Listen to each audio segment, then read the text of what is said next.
조금만 봅시다. 아이고. 279페이지. 조금만 할게요. 얘네들 때문에. 2항입니다. 12장 2항. 279페이지. 2항. 교회의 권징. 같이 읽어봅니다. 권징의 첫 기초는 사적인 충고를 할 수 있는 여지를 마련하는 것이다. 첫 기초는 어떻게 시작한다고요? 사적인 충고. 자, 권징과 관련해서 엄격한 권징, 너무 느슨한 권징, 이 두 가지가 다 위험하다고 했죠. 권징은 교회법을 따라서 성도들에게는 조금 더 여유롭게, 또 종교 지도자들에게는 조금 더 엄격하게, 이게 우리 칼빈주의 방식이고, 권징의 실제 내용은 충고, 수찬정지, 그 다음에 출교, 이렇게 세 개로 마련이 돼요. 자, 그러면 사적인 충고에는 어떤 부분들로 시작이 되느냐면, 목사와 모든 사람들이 필요할 때 형제에게 충고, 성도들끼리도 충고할 수 있어요. 그러나 특히 목사와 장로들이 깨어 있어서 이 일을 해야 한다. 일반적인 교훈으로 충분한 성과가 없을 때에는 각 가정에서 다니면서 경고와 충고를 하는 것이다. 넘겨보시면 그렇기 때문에 이제 목사는 모든 사람이 모인 곳에서 그리스도에 대한 그들의 의무를 설명할 뿐 아니라 그 가르침을 존경하지 않거나 지킬 성의가 부족하다고 본 사람들에 대해서 의무를 지키라고 요구할 권리와 수단까지도 가지고 있어야만 목사의 교훈에 힘과 권위가 있게 되는 겁니다. 그러니까 목사님을 존중한다고 하면서 설교를 존중한다고 그러면서 마지막에 가서는 결국 권징에 대한 부분들을 인정하지 않으면 그건 목사를 인정하지 않는 행위가 되는 거라는 거예요. 결국 아무리 목회자가 좋은 말을 한다 할지라도 그 의무를 지키라고 요구하는 그러한 경고와 충고에 대한 이러한 권리와 수단을 목회자가 발휘하지 못하면 결국 허수아비가 되어버리는 거죠. 그래서 반드시 권징에 대한 이러한 훈계와 책망에 대한 부분에 있어서 목회자가 가지고 있는 권징의 이러한 또 권위와 이런 부분들을 또 잘 존중할 줄 아셔야 된다는 거예요. 만일 이런 충고를 완강하게 거부하거나 그 죄악을 계속함으로써 충고를 멸시한다는 태도를 보일 때는 그런 사람에 대해서는 증인들 앞에서 두 번째로 충고하고 그 후에는 교회 재판소 즉 장로회에 불러 공적 권위로 더욱 엄중히 충고하라고 그리스도께서 명령하셨다. 증인들 앞에서 또 장로회를 통해서 충고하는 공적 충고 단계로 넘어가는 것. 그리고 이런 악한 행동들을 계속한다면 그때는 교회를 경멸하는 자로 인정해서 신자의 공동체에서 제거하라라고 그리스도께서 명령하셨다. 그러니까 교회는 그렇게 사랑만 넘치는 것이 아닙니다. 분명한 원칙을 가지고 그 원칙에서 위배가 되었을 때는 사람에게 불편함을 준 게 아니라 하나님을 모욕한 이 죄가 형성이 된단 말이에요. 그래서 그 하나님을 모욕하게 되면 개인도 벌을 받고 교회도 벌을 받고 국가도 벌을 받는 이런 일들이 벌어진단 말이에요. 그 징계와 벌이 확대가 된다고요. 그래서 미리 미연에 그것을 방지하고 막기 위해서 사적인 충고로부터 공적 충고로 넘어가야 되고 그 다음에는 증인들과 당회 앞에 소환해서 수찬정지와 이러한 엄중한 이러한 그 책망들을 해야 되고 그래도 말을 안 들으면 마지막에 가서는 출교라고 하는 이러한 마지막 심각한 징계를 단행하는 것이에요. 그런데 착각하는 것은 성도들이 출교했으면 다른 교회를 가느냐? 그게 아니에요. 교회는 하나의 교회이기 때문에 이쪽 교회에서 징계를 하면 절대로 다른 교회를 갈 수가 없는 겁니다. 하나의 교회밖에 없는데 어디 교회를 가요? 그래서 적어도 교단적 개념 안에서 그 질서를 지키라는 거예요. 그러면 교단 안에서 한 교회에서 책망을 받으면 그 교단 교회에서는 절대로 받을 수가 없습니다. 등록을 받을 수가 없어요. 무리를 일으키지 않고 이제 지금은 그런 질서가 유지되지 않기 때문에 어쩔 수 없이 자신의 신앙을 찾아서 가는 이제 그런 예외적 조항들은 열려 있어요.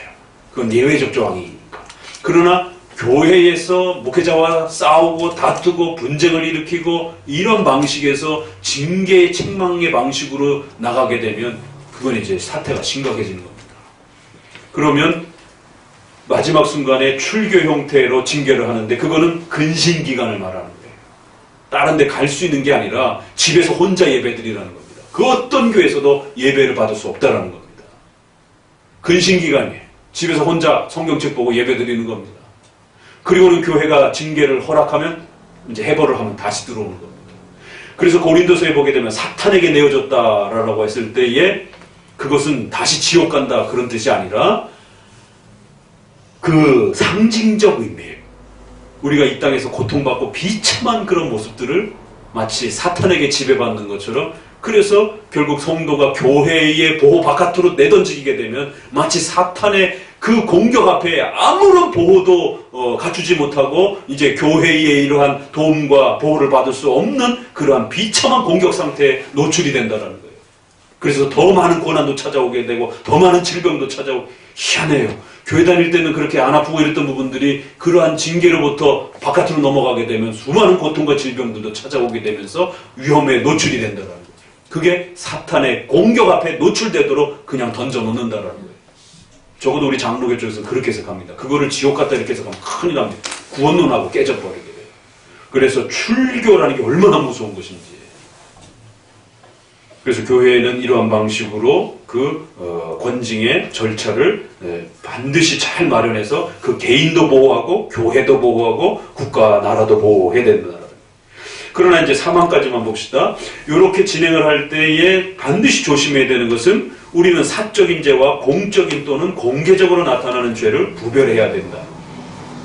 그래서 사적인 죄는 그 사람과 상대하여만 권고하고 또 훈계해서 적어도 이렇게 조용하게 처리를 할 수 있는 거예요.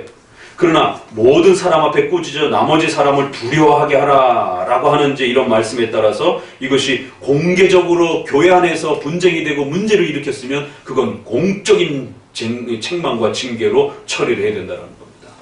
그래서 사적인 죄를 너무 지나치게 드러내도 그것도 문제가 되는 거예요. 여기에 이제 소위 말해서 고해성사라든가 요즘에 왜 앞에 나와가지고 공적 자백해야만이 하나님 앞에 용서된다라고 하는 이 공적 회개제도를 또 개신교 안에 엄청나게 많이 하는 데들이 있어요.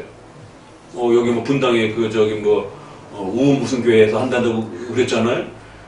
제가 예전에 전도사로 있었을 때 그 저쪽 천호동 쪽에서도 그 예수전도 협회라는 데가 있어가지고는 그게 유명한 게 이제 공적 회개를 시키는 거예요. 그래갖고 자기 숨겨진 모든 죄들을 앞에 나와가지고는 다 낱낱이, 그리고 누구랑 간음을 저질렀느니 그래갖고 그 집회에 그 전도사 있을 때 거기에 한번 같이 갔었는데 도대체 어느 집사요? 그러고 내 눈 뜨고 쳐다봤어요. 이런 일이 벌어지는 거예요. 그러면 사람들 안에 인격관계 이런 거 다 파괴가 됩니다. 저 집사가 저런 짓 했구만 막 이러면서 너무 몰상식한 거잖아요. 그 사람의 인격을 보호해주고 이런 살펴준 이런 장치까지 어떻게 종교생활만 하면 이런 몰상식함들이 종교라는 이름으로 그렇게 막 들어와 버리냔 말이에요. 그리고 사람들이 같은 교인들끼리 그 눈 뜨고 안 쳐다보겠냔 말이에요. 누구예요 도대체 저 사람이? 근데 그거를 사람들 앞에 세워놓고 그렇게 그 숨겨진 개인적인 그런 어떤 그 비밀까지 다 낱낱이 밝히라고 그러면서 이게 가톨릭의 고해성사를 도용한 겁니다. 이게. 그래서 공개 죄자백 이래가지고는. 그래서 사적으로 범한 거는 그가 개인 앞에 하나님 앞에 목사님의 충고를 통해서 하나님 앞에 가서 회개하면 되는 거예요. 목사님 앞에도 그걸 얘기할 필요도 없는 거예요. 하나님 앞에 회개하고 목사의 충고 앞에 순종하면 되는 겁니다. 그러나 공적으로 범죄를 했을 때는 그거는 사람들에게 피해를 입힌 거기 때문에 배상을 해야 될 부분은 배상을 해야 되고, 남에게 어떤 물질적 손해를 입혔으면 손해를 보강해야 되는 거고, 또 교회적 질서를 어지럽혔으면 교회적 질서 앞에서 책망하면 되는 겁니다. 그래서 공적인 죄와 사적인 죄를 구별해서 처리해라. 그러니까 제발 좀 기독교 강요만이라도 읽어도 한국 교회의 이 무질서한 이러한 그 한잡한 이런 교회 안에서의 몰상식한 이런 행동들은 웬만큼 다 차단이 됩니다. 그래서 칼빈주의 교회가 안전하고 건강하다는 거죠. 세상 사람들도 이런 사적인 죄와 공적인 그런 규모를 구별을 하는데, 그래서 특별히 공적이지 않은 것들은 좀 이렇게 웬만한 학교에서도 아이들을 체벌할 때도 그렇잖아요. 그건 인간의 본성이고 상식이란 말이에요. 근데 왜 교회만 오면은 작은 죄도 막 붕 뛰어가지고 그렇게 온 세상 저기 사람들 앞에 다 창피를 주고, 정작 또 공적으로 처리해야 될 것은 그냥 개인적으로 그냥 당에 몇 사람이 술술술 그냥 자기네들끼리 처리해서 아무런 권위와 이 존중도 못 받고 그냥 또 이런 또 의심을 사게 만들고, 그러니까 교회가 상식선에만 서 있어도 웬만큼 그렇게 욕먹지 않는단 말이에요. 그러니까 교회 권직론에도 보게 되면 이런 부분들이 웨스트민스터에 그대로 들어옵니다. 그래서 사적인, 공적인. 근데 놀라운 건 이게 어디서 왔느냐? 5대 제사에서. 속죄제, 속건제. 어떻게 해요? 번제. 이건 다 드리는 겁니다. 그래서 절대로 제주라든가 제사에 참여한 사람이 나눠 먹으면 안 돼요. 이건 하나님께 다 바쳤다라고 하는, 하나님이 우리를 위하여 십자가에 죽으셨다라고 하는 그리스도와 관련된 소제, 곡식제가 있어요. 그거는 감사제 성격이 있는 것이죠. 그래서 피 없는 제사. 화목제. 이건 예수님을 통하여 우리가 화목됐다라고 하는 것을 가르쳐주기 위해서 제사장과 또 그 함께 참여했던 제사물을 갖고 왔던 본 사람들이 같이 나눠 먹는 것이, 좋은 건 하나님께 먼저 바치고, 그 다음에 속죄제, 속건제. 이건 반드시 하나는 배상해야 되는 거예요. 남에게 피해를 끼쳤으면 반드시 배상을 하고 그 다음에 속죄를 하는 겁니다. 하나는 좀 더 하나님 앞에 범죄한 성격으로서 그건 그냥 하나님 앞에 회개하는, 이건 성화와 관련되어 있는 것이, 요거는 앞에 세 개는 좀 더 구원과 관련되어 있는 부분이고, 그래서 뒤에 것들은 일상생활에서 범죄하는 죄 중에 좀 더 공적인 게 있고 좀 더 사적인 게 있고, 그래서 좀 더 공적인 건 반드시 공적으로 배상을 하고 사적으로 배상을 처리하고 용서를 구하라는 것이. 그러나 그렇지 않은 것들은 좀 더 그냥 하나님 앞에 직접적으로 회개를, 용서를 하면서 제물만 바치면 용서가 되어진다라는 거죠. 이미 구약에서도 이러한 인간 안에서 일어나는 다양한 권징의 이런 부분까지 담아내주고 있었던 것입니다. 자, 이렇게 좀 더 마무리해 봅시다. 기도합니다. 하나님 감사.